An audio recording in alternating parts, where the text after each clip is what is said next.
Welcome to easy cooking. నేను మీకు ఇవాళ ఎగ్ జున్ను కర్రీ ఎలా చేసుకోవాలో చూపిస్తాను. అందుకు కావాల్సిన పదార్థాలు: ఎగ్స్ 6, ఉల్లిపాయలు 2 పెద్దవి, జీలకర్ర, వీటిని పేస్ట్ చేసి పెట్టుకోవాలి. ఇలా పేస్ట్ చేసి పెట్టుకోవాలి. గ్రేవీ కోసం జీడిపప్పు, గసగసాలు, వేరుశనగ గుళ్ళు పేస్ట్ చేసి పెట్టుకోవాలి. ఇలాగా పేస్ట్ చేసి పెట్టుకోవాలి.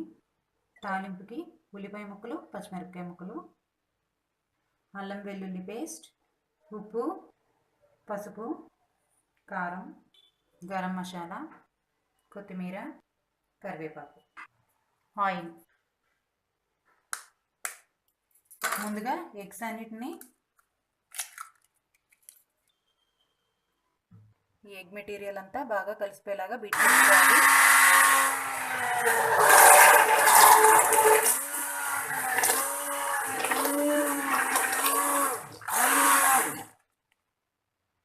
ఇప్పుడు ఇందులో కొద్దిగా కారం, పసుపు, ఉప్పు, గరం మసాలా వేసుకొని బాగా కలిపేసుకోవాలి.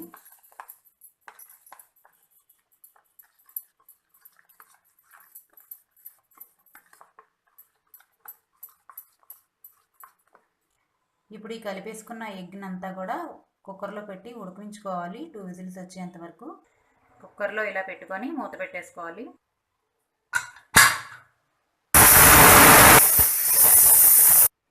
సిమ్లో పెట్టుకొని ఉడికించుకున్న తర్వాత 2 విజిల్స్ తర్వాత ఇలా వస్తుంది.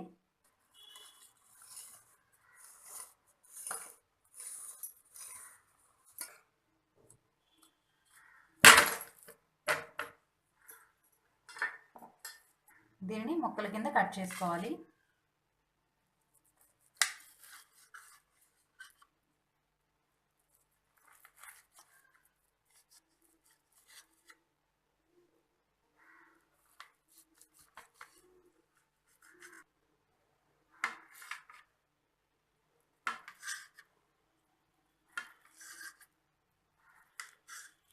అన్నీ ఇలాగా ముక్కల కింద కట్ చేసుకోవాలి.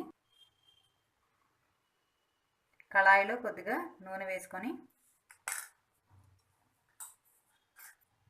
అందులో ఉల్లిపాయ ముక్కలు, పచ్చిమిరపకాయ ముక్కలు, కరివేపాకు,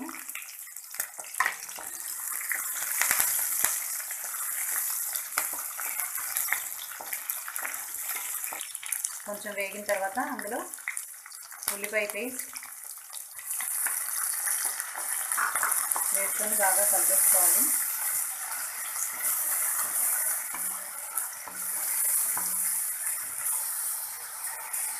ఇది కొద్దిగా వేగిన తర్వాత అల్లం వెల్లుల్లి పేస్ట్,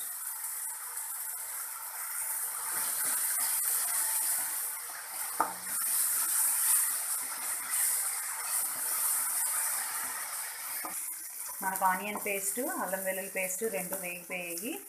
ఇప్పుడు అందులో కొద్దిగా పసుపు, కారం 2 స్పూన్లు, ఉప్పు వేసుకొని బాగా కలిపేసుకోవాలి. ఇప్పుడు ఇందులో 1 గ్లాస్ వాటర్ వేసుకోవాలి.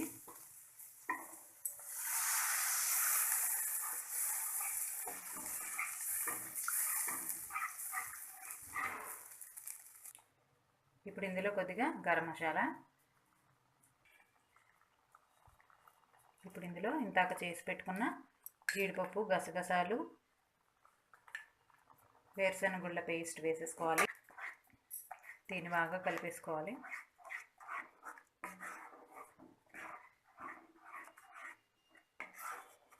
ఇప్పుడు ఇందులో ఇంతాక ఉడకపెట్టుకున్న ఎగ్ మెటీరియల్ మొత్తాన్ని, జున్నుని ఇందులో వేసేసుకోవాలి. ఎగ్ జున్ను. ఇప్పుడు ఇందులో కొద్దిగా కొత్తిమీర, కరివేపాకు వేసేసుకోవాలి.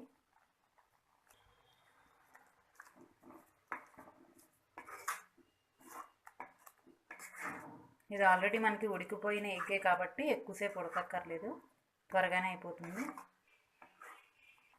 దీన్ని ఒక 5 నిమిషాలు ఉడకనివ్వాలి. 5 నిమిషాలు మగ్గాక ఇది ఇంకా అయిపోతుంది.